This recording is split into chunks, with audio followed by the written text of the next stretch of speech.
வணக்கம் நண்பர்களே, நம்ம சேனல் வினுவின் கதைகளுக்கு அனைவரையும் வரவேற்கிறேன். இதில் வரும் கதைகள், கவிதைகள் உங்களுக்கு அனைவருக்கும் பிடித்திருந்தால் மறக்காமல் என் சேனலுக்கு சப்ஸ்கிரைப் செய்து எனக்கு ஆதரவு தாருங்கள். நண்பர்களே, இன்னைக்கு நம்ம பார்க்க போகிற கதையின் பெயர் காதல் என்ற தொடர். கதைக்குள் செல்வோமா நண்பர்களே? பல வருடங்களுக்கு பின் கவியை பார்த்தபோது மனம் பரவசப்பட்டது. கல்லூரியில் அனைவருக்குமே பிடித்தமான பெண் என்றால் கவி மட்டும்தான். அந்த நகரத்தின் பெரிய செல்வந்தரின் மகள் போல நடக்காமல் சாதாரணமாக நடந்து கொள்வாள். யாருடனும் சிரித்து பேசி மனம் நோகாமல் நடந்து கொள்ளும் பக்குவம் அவளிடம் இளம் வயதிலேயே இருந்தது. ஆச்சரியம். 60 வயதிலும் அதே சிரிப்பு. முகம் சுருங்கி முடி நரைத்து உடல் தளர்ந்திருந்தாலும் குரலுக்கு மட்டும் வயதாகாமல் இருந்ததால் தான் என்னால் அடையாளம் கண்டுபிடிக்க முடிந்தது. நீ என்றவுடன் கோபப்பார்வையை கண்டு நீங்க என்றவுடன் கண்டுபிடித்து விட்டாள். ரகு என்றாள். அவளது குரலில் தன் பெயரை சொல்வாளா என அப்போது ஏங்கிய அதே மனம் இப்போது பூரித்தது. ஒரு குரலால் ஒருவரை மகிழ்விக்க முடியும் என்றால் அந்த குரலுக்குரியவரை தம் அருகிலேயே வைத்துக்கொள்ள யாருக்குத்தான் விருப்பம் இருக்காது? எனக்கும் இருந்தது. ஆனால் அது முற்றிலுமான சுயநலம் என்பது புரிந்தது. கடல் நீரை கிணற்றுக்குள் அடைக்க நினைக்கும் அறியாமை எனவும் கூறலாம். நீங்கள் எப்படி இங்கே, அதுவும் சாதாரண இந்த கடையில்? ஏன் நீங்களே இந்த கடையில் சாப்பிட வந்திருக்கும் போது நான் வரக்கூடாதா?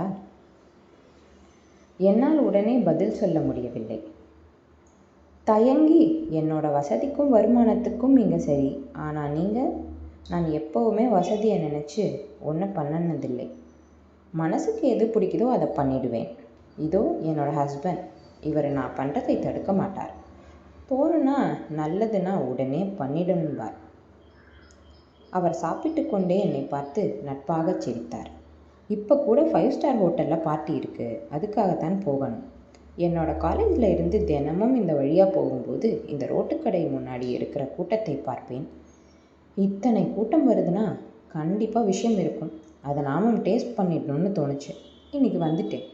உங்களை நான் சந்திக்கணுன்றதுக்காக விதியாக கூட இருக்கலாம். நீங்கள் விரும்பினா எங்களோட வாங்க, ஹோட்டல் போகலாம். ஆனால் இந்த டேஸ்ட்டோடு நான் என்னோட வாழ்நாளில் எங்கேயுமே சாப்பிட்டதில்லை. ரகு, நான் உங்களுக்கும் சேர்த்து பில் பண்ணிடுறேன். ரொம்ப நன்றி.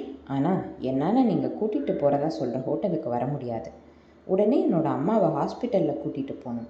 வேணும்னா நாளைக்கு இங்கேயே வந்துடுறேன். வேறு எங்காவது கோயில் பக்கம் போகலாம். உங்கள் கூட நிறைய பேசணும்னு தோணுது. அப்படியா? எனக்கும் தான். நம்ம காலேஜில் படித்த போது நடந்த விஷயங்களை பேசினா ஸ்ட்ரெஸ் குறையும்.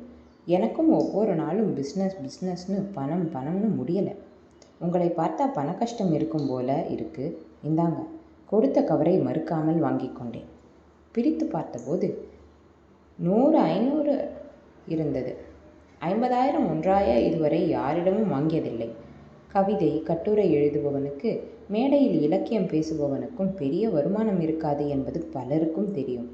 கொண்டு போய் அப்படியே என் மனைவியிடம் கொடுத்து விட்டேன். அவளுக்கும் கைகால் புரியவில்லை. இவ்வளவு பணம் எப்படிங்க என கேட்டாள். என்ன சொல்வது என புரியவில்லை. யாரோ என கூற முடியாது. யாரோ எதற்காக கொடுக்க வேண்டும் என கேள்வி வரும். உறவு, தோழி, காதலி என கூற முடியவில்லை. என்னோட காலேஜில் ஒன்றா படித்த பொண்ணு, நல்ல வசதி. நட்புன்னு சொல்ல முடியாது. ஒருத்தரை இன்னொருத்தருக்கு தெரியும், அவ்வளோதான். ஹோட்டலில் பார்த்தாங்க. திடீர்னு கவரை கொடுத்துட்டு போயிட்டாங்க. அவங்க கடவுள் தாங்க. உங்கள் அம்மாவோட ஆஸ்பத்திரி செலவுக்கு நாளைக்கு என்னோடய தாலிக்குடியை அடமானம் வச்சு 50,000 பேங்க்கில் வாங்கலாம்னு நேற்றுக்கு பேசினோமே, அதே பணத்தை அவங்க கொடுத்துருக்காங்கன்னா கடவுளே தான். அவங்கள ஒரு நாளைக்கு நம்ம வீட்டுக்கு கூட்டிகிட்டு வாங்க. அந்த கடை சாப்பாடை விட சூப்பராக சமைச்சி அசத்தி போடுறேன் என்றாள் வெகுளியாக. உண்மையிலேயே மனைவி சுமதியை தான் நான் கடவுளாக நினைக்கிறேன். அவள் மட்டும் எனக்கு மனைவியாக வாய்க்காமல் இருந்திருந்தால் என்னுடைய வாழ்க்கை வீணாக போயிருக்கும். குடியோ தம்மோ வேறு பெண்கள் சகவாசமோ இல்லாத உத்தமனாக நல்லவனாக இருந்தாலும் குடும்பத்துக்கு தேவையானதை சம்பாதித்து கொடுக்கும் வல்லவனாக இருக்க முடியவில்லை. அவளும் அதிகம் படிக்கவில்லை என்றாலும் வீட்டிற்கு பக்கத்தில் ஒரு மளிகை கடையில் வேலை பார்த்து குடும்பத்தை காப்பாற்றுகிறாள். கல்லூரி தான் என்னுடைய வாழ்க்கையை மாற்றியது. பள்ளி படிப்பு முடிக்கும் வரை படித்து வேலைக்கு போக வேண்டும், வீடு கட்ட வேண்டும், கார் வாங்க வேண்டும், வெளிநாடு சென்று சம்பாதிக்க வேண்டும் என இருந்தவனுக்கு சிந்தனை தலைகீழாக மாறியது. அதற்கு காரணம் ஒரே ஒரு கவிதை தான். கல்லூரி ஆண்டு விழாவிற்காக கவிதை போட்டி வைத்திருந்தார்கள். அதில் எனது கவிதை முதல் பரிசுக்காக தேர்ந்தெடுக்கப்பட்ட போதுதான் நான் அனைவராலும் ஹீரோவாக பார்க்கப்பட்டேன். எத்தனை கோடி செலவு செய்தாலும் பெற முடியாத பெருமை அது. பல பெண்கள் என்னுடன் நட்பாக பழக வந்தார்கள்.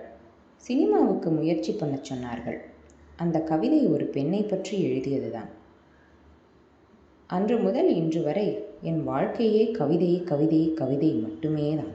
அதை தவிர வேறு வேலையே இல்லை.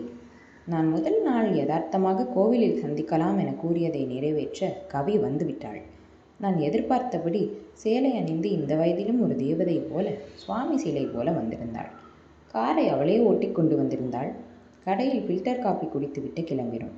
மனம் விட்டு பேசும் இடத்தில் மற்றவர்கள் இருக்கக்கூடாது என நினைத்திருப்பாள் என நினைத்து கொண்டேன். காரை நன்றாகவே ஓட்டினாள். உண்மையிலேயே நீங்கள் கல்லூரி கவிதை போட்டிக்கு எழுதியிருந்த அந்த கவிதையை படித்ததுக்கப்புறம்தான் நான் பெண்ணாக பிறந்ததுக்காகவே சந்தோஷப்பட்டேன். அப்படி உங்களால் எப்படி ஒரு கவிதை எழுத முடிஞ்சது? இந்த கவிதையை நீங்கள் நேரில் பார்த்து உங்களுக்கு பிடிச்சு போன ஒரு பொண்ணை நினச்சி தான் எழுதியிருக்கணும்.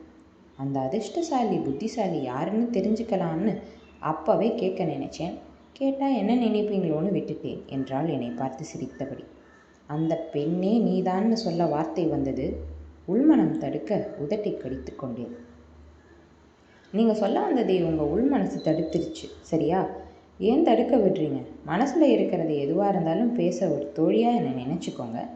நான் அப்படி உங்களை ஒரு தோழனாக நினைச்சதுனால தான் நீங்கள் தனியாக சந்திக்கவே வந்திருக்கேன்னு ஒரு கவிஞரான உங்களுக்கு புரியலையா? கவிதை உலகத்தில் தடை இல்லை, நிஜத்தில் அப்படி இல்லை என கூறியதை அவள் ஏற்கவில்லை. எனது அருகாமை அவளுக்கு பிடித்திருந்ததால் சற்று நெருக்கமாக வந்து அமர்ந்து கொண்டாள். ஆனால் எனக்கு பயமாகவும் கூச்சமாகவும் இருந்தது. இப்போது சொல்லிவிடத் தோன்றினாலும் வார்த்தை ஏதும் வராமல் ஒருவித நடுக்கம் வந்தது. எனக்கு வசதியானவங்களை விட கவிதை கதை எழுத வரவங்களை தான் ரொம்ப பிடிக்கும். என்னோட சொந்த காலேஜில் ஒவ்வொரு ஆண்டு விழாவுக்கும் ஒரு கவிஞரோட பேட்டி கண்டிப்பாக இருக்கும். ஆனால் உங்களை கூப்பிடணும்னு ஏனோ முயற்சி எடுக்கலை. அப்புறம் மறுபடியும் கேட்குறேன், அந்த கவிதை பொண்ணு யாருன்னு சொல்ல முடியுமா? இதற்கு மேல் அவள் கேள்வியை வெல்ல இயலாமல் தோற்றுப்போனவனாய் நீங்கள் தான் என கூறியதும் ஒருவித பதட்டம் என்னை ஆட்கொண்டு விட்டது. அவள் அருகே இருக்க முடியாமல் சற்று தூரம் வேகமாக எழுந்து சென்று விட்டேன். சென்ற பின் திரும்பி பார்த்தேன். அவளும் எழுந்து வேகமாக செல்லாமல் காரை நோக்கி சென்று விட்டாள். நானும் இதுவரை தேக்கி வைத்திருந்த அவளது நினைவுகளை அணை உடைத்து காட்டாற்று வெள்ளமாக பீரிட்டு செய்து தேம்பி தேம்பி அழுதேன். மனதில் இருந்த பாரம் முற்றிலுமாக இறங்கியிருந்தது. கவியை ஒரு தலையாய் காதலிக்கிறேன் என்பது தெரியும். எந்த அளவுக்கு என்பது இப்போதுதான் எனக்கே தெரிந்தது. பேருந்தில் ஏறி வீட்டுக்கு சென்று விட்டேன். வெளிப்படையாக சொல்லச் சொன்னவள் சொன்ன பின் எதற்காக சொல்லாமல் செல்ல வேண்டும்? சொல்லாமலேயே விட்டிருக்க வேண்டும். கற்பனை பெண் என ஒரே வார்த்தையில் கூறியிருக்க வேண்டும். அவள் முன் பொய் பேச முடியவில்லை. பல வருடங்களுக்கு பின் கிடைத்த நட்பை தொலைத்து விட்டோம் என வருந்தினேன். மாதங்கள் கடந்தன. ஒரு நாள் என் வீட்டிற்கு ஒரு சொகுசு கார் வந்து நின்றது. காரில் இருந்து இறங்கி வந்த ஒருவர், கவி மேடம் உங்ககிட்ட நீங்கள் இதுவரைக்கும் எழுதின கவிதைகளை வாங்கிட்டு வர சொல்லி அனுப்பினாங்க என கூறி மறு வினாடி அலமாரியில் வெறும்னே போட்டு கிடந்த அத்தனை கவிதை எழுதிய நோட்டுகளையும் எடுத்து மொத்தமாக கொடுத்து விட்டேன். ஒரு மாதத்திற்கு பின் கல்லூரி ஆண்டு விழாவில் கலந்து கொள்ள அலைபேசியில் அழைப்பு வந்தது. அன்று சொல்லாமல் சென்ற முகத்தை எப்படி பார்ப்பது எனும் யோசனையில் சென்ற பார்வையாளர்கள் இருக்கையில் ஓரமாக அமர்ந்திருந்தேன். கீழே அமர்ந்திருந்த என்னை கவியாகவே வந்து கையை பிடித்து அழைத்துச் சென்றாள். அப்போதுதான் தெரிந்தது எனது கவிதைகள் புத்தகங்களாக மாறியிருந்தன. தலைமை நீதிபதி வெளியிட கவி முதல் நூலை பெற்றுக்கொண்ட போது அவளது கண்களில் கண்ணீரை கண்டு கரை புரண்டு ஓடியது. எத்தனையோ சாதித்த ஆனந்த கண்ணீர். 5 லட்சம் ரூபாய் பரிசும் ஒரு விருதும் எனக்கு வழங்கப்பட்டது. ஆயிரக்கணக்கானவர்கள் வந்திருந்தனர்.